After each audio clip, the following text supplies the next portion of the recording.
Oke, buat Anda yang berkarir sebagai pejabat fungsional, ada kabar super penting nih. Pemerintah baru aja ngeluarin aturan main baru. Namanya Permen Pan RB nomor 1 tahun 2023. Dan ini ya bukan sekedar update kecil-kecilan loh. Aturan ini benar-benar merombak total peta karir Anda ke depannya. Dan ini bukan sekedar wacana ya. Ini dokumen resmi langsung dari pemerintah. Artinya apa? Artinya perubahan ini benar-benar serius dan bakal berdampak ke setiap ASN yang ada di posisi fungsional. Jadi yuk kita coba pahami bareng-bareng. Pasti langsung muncul pertanyaan di kepala kan? Emangnya apa sih yang berubah? Dan yang paling penting, gimana ngaruhnya ke saya? Ke karir saya? Nah, tenang. Itulah yang mau kita bedah satu persatu sekarang. Biar gampang, kita udah siapin beberapa poin utama. Pertama, kita lihat dulu gambaran besarnya, era baru jabatan fungsional itu kayak gimana. Terus, kita samain persepsi soal apa itu jabatan fungsional. Nah, bagian serunya, kita bahas soal jenjang karir dan mobilitas yang sekarang jauh lebih fleksibel. Lalu, ini yang paling krusial. Gimana kinerja menggantikan sistem angka kredit? Dan terakhir, kita simpulkan semuanya.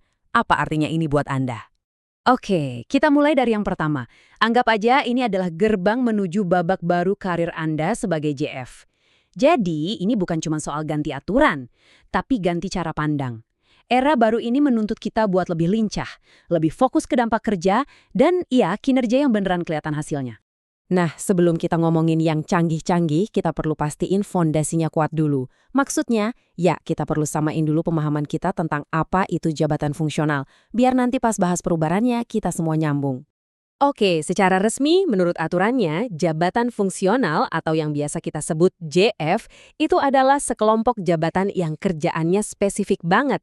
Semua tugasnya itu berdasarkan keahlian dan keterampilan tertentu. Bisa dibilang merekalah otaknya dan tangannya pelayanan publik kita.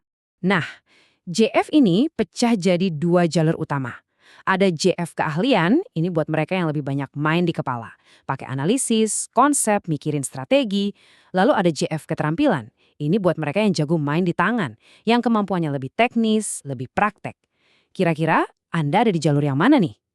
Kalau Anda di jalur keahlian, ini tangga karir yang bisa Anda naiki. Mulai dari ahli pertama, terus naik ke ahli muda, lanjut ke ahli madya, dan puncaknya ada di ahli utama. Ini jalurnya para thinkers di pemerintahan. Nah, beda lagi kalau di jalur keterampilan. Tangganya dimulai dari pemula, lalu jadi terampil, naik lagi jadi mahir, sampai akhirnya di posisi penyelia. Ini jalurnya para doers, para praktisi yang jadi andalan di lapangan.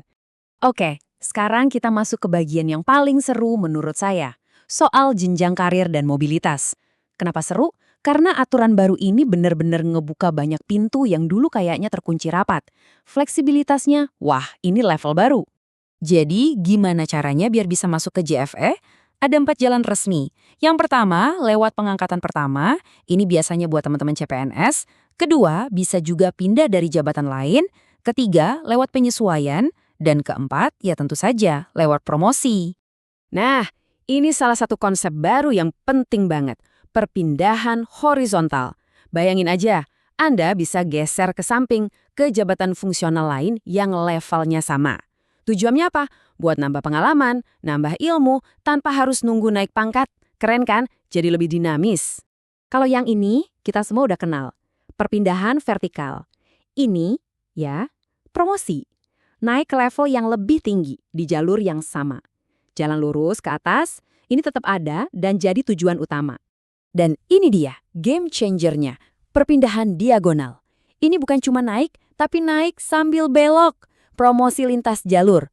Contohnya gimana? Gini, seorang JF ahli madya sekarang punya kesempatan buat dipromosikan jadi pejabat administrator. Kebayang nggak? Batasan antar jabatan jadi makin cair, peluang karir jadi, luas banget. Oke, kita sampai di jantung perubahannya, bagian keempat. Siap-siap ya, kita akan mengucapkan selamat tinggal pada sistem angka kredit yang lama, yang isinya ngumpulin butir-butir kegiatan itu. Sekarang, kita sambut era baru yang 100% fokus pada kinerja. Intinya cuma satu, sekarang yang dihitung itu kinerja, bukan lagi butir kegiatan. Paham ya? Jadi bukan lagi soal seberapa banyak laporan yang kamu buat, tapi soal apa dampak dari pekerjaanmu. Pergeseran mindsetnya gede banget. Dari sibuk bekerja, jadi menghasilkan karya. Terus, gimana cara ngitungnya? Gampang. Predikat kinerja tahunan dari atasan Anda, itulah yang langsung jadi angka kredit. Nggak ada lagi tuh drama ngumpulin dupak di akhir tahun, pusing sama ribuan bukti fisik. Sekarang, yang penting cuma satu, hasil evaluasi kinerja dari pimpinan. Simple kan? Nah, ini dia rumusnya. Mesinnya ada di sini. Kalau kinerja Anda dinilai sangat baik, Anda dapat bonus 150% dari target angka kredit tahunan. Kalau baik, ya pas 100%. Kalau cukup atau butuh perbaikan, dapatnya 75%. Dan seterusnya ke bawah. Jadi jelas banget kan hubungannya? Makin bagus kerjaan ya, makin cepat ngumpul angka kreditnya. Fokus ke angka ini deh, 100%. Kenapa? Karena ini adalah standar barunya. Dapat predikat baik itu artinya Anda udah memenuhi target tahunan. Ini adalah jalur aman buat karir Anda terus maju sesuai rencana. Jadi target minimalnya ya baik ini. Oke, kita udah bahas banyak hal teknis. Sekarang kita tarik benang merahnya. Apa sih artinya semua ini buat kita sehari-hari? Buat karir Anda secara pribadi? Ada 3 hal yang wajib Anda catat. 1. Kinerja sekarang adalah raja. Titik. Semua kemajuan karir Anda berawal dari sini. 2. Jangan lagi berpikir kaku, karena karir Anda sekarang jauh lebih fleksibel. Ada jalan ke samping, ada jalan diagonal. Manfaatkan itu. Dan 3. Lupakan cara lama.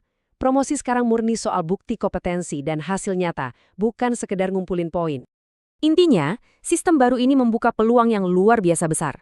Tapi, ya, ada syaratnya. Kita dituntut buat beradaptasi, buat mengubah cara kita berpikir dan bekerja. Era baru ini adalah eranya orang-orang yang lincah dan berkinerja. Jadi, pertanyaan terakhir dari saya simpel aja. Anda siap?